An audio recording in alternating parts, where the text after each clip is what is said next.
Okay, so today we are going to do a move-in cleaning walkthrough.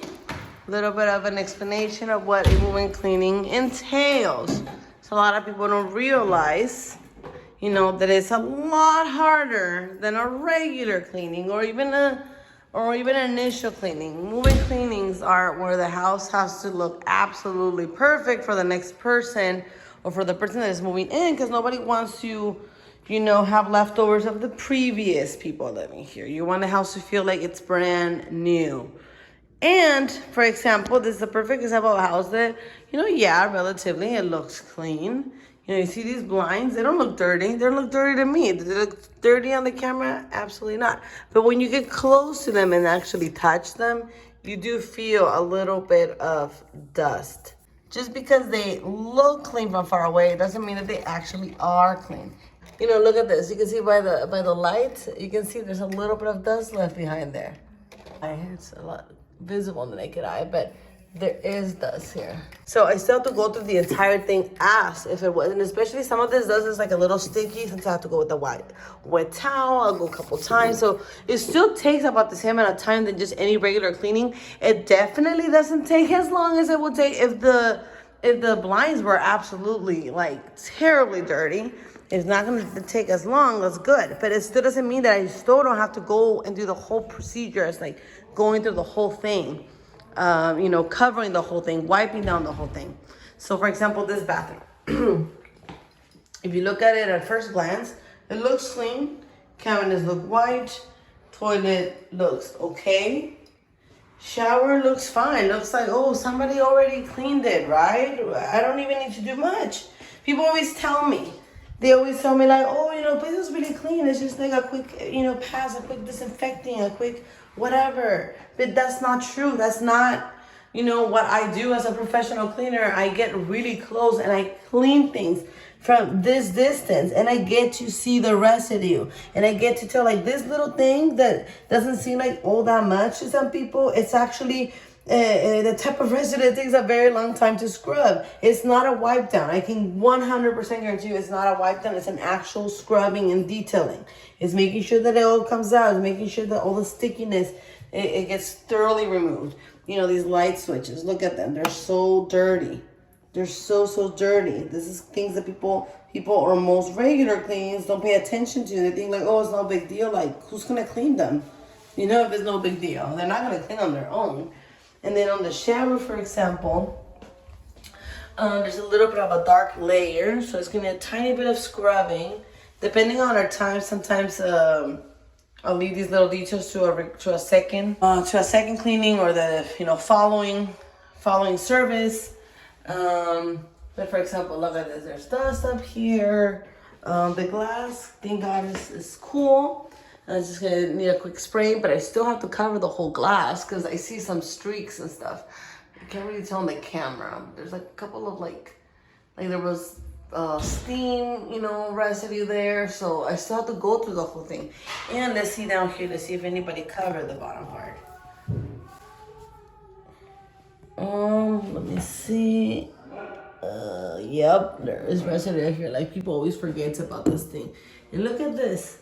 These are things that I notice when I'm cleaning. And honestly, I want to just pretend I didn't see them, but I can't. It's embarrassing. It's embarrassing to leave, I wouldn't call myself a professional cleaner if I just ignore things like that. And you can't really tell on the camera. Unfortunately, it looks kind of lighter on the camera, but in person, the bottom of the shower looks kind of stained in a way. I can still see there's residue left behind from the soap scum.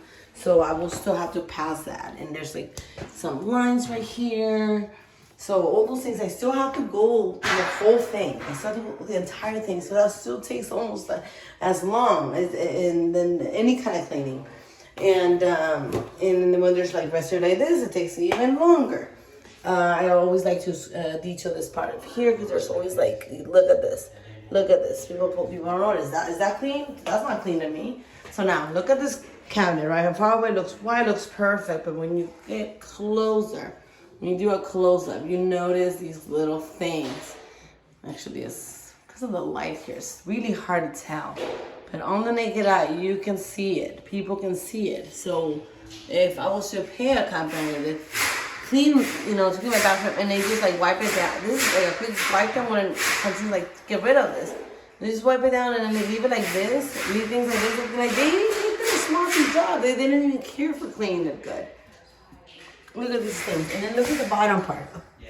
Most people or most, untrained cleaners always forget about these things. Parts. This is also visible. It's not like not visible at all. Like I can see it when I'm walking by, when I stand up. So why ignore it? Why not going? You have to go through all the things. You have to open things, get the inside of things. Like all these little details like matter, and they do take time. So now we move on to the kitchen. The kitchen looks fine. I was like, for a second, I was happy, like, oh my God, the kitchen is not gonna take a long time. But then I start seeing the drawers, a couple drawers. And if I see things like this on a few of the drawers, I'm like, oh my God, what else am I gonna find? There's so many drawers. In each one of them, they're gonna have that little something that I have to make sure I cover it and check really, really good. But the cabinets are pretty good for the most part. Like they I feel like they pre-cleaned this place. They obviously didn't do a great job, but it removed like the first layer of, everything and just left like the little stuff. So I just need to kind of go through the little stuff. And the oven, surprisingly looks okay, except that it has this. I still have to scrub it. Like this is not a wipe down. And I don't even know if I'm gonna have time to detail it today, but I'm definitely gonna clean it. But cleaning an oven requires scrubbing. It's never a wipe down when it comes to an oven. So this, and like for example, people clean ovens and clean stoves, and I think that this is it. But they always forget little things like this. And what's even worse, like, oh, this is disgusting. Like, why would you not clean this? And what's even worse is that they always forget the bottom part, which is the most important. What goes from from the stove to the ceiling, it just all gets all this, the food that,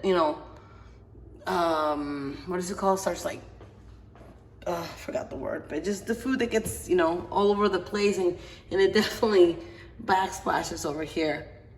And look at all this. This is like, I've seen a lot worse, to be honest, but obviously this was completely forgotten and neglected. So, and then all these little, the stove thingies, you have to take them out, scrub them really good. You'd be surprised how long each one of these little things takes to clean. It's really annoying. It's like, are you serious? Like, why is it taking so long? I don't know why. It's maybe because people forget to scrub them really good, so the rest of it becomes tougher. I don't know. And then we have this refrigerator. Like, oh my God, I don't understand why people just neglect the hard water on plastic and just leave it there. Eventually it starts eating the plastic. And then people never ever think they need to clean their fridge. It's sad. But it's like, this is where your food lives. Like, why would you have your refrigerator like this? Hiring professional cleaning services to take care of these annoying types of tasks, but it's highly important, necessary, maintenance for your home. Such an important investment for your home, and people just bypass it. Like, it's like, no, it's not that important. I'd rather just spend $200 at dinner at, I don't know, Outback or whatever. Like, people prefer to go out and spend money on food that is literally a lot easier and more fun to do than cleaning your entire house. But they will, God forbid, they spend $200 to $300 every few months on an actual professional cleaner. So again, the footer of the kitchen, always neglected.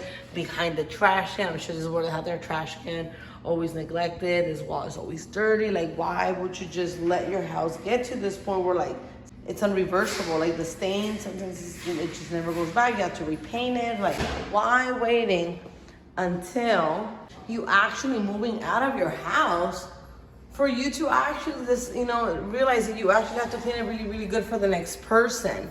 And why not just do it way before that, so you can actually enjoy living in a nicely clean home, and it will be much less. You're obviously going to spend all this money all at once because it's all the cleanings you didn't do throughout the years, instead of doing spending them progressively. So yeah.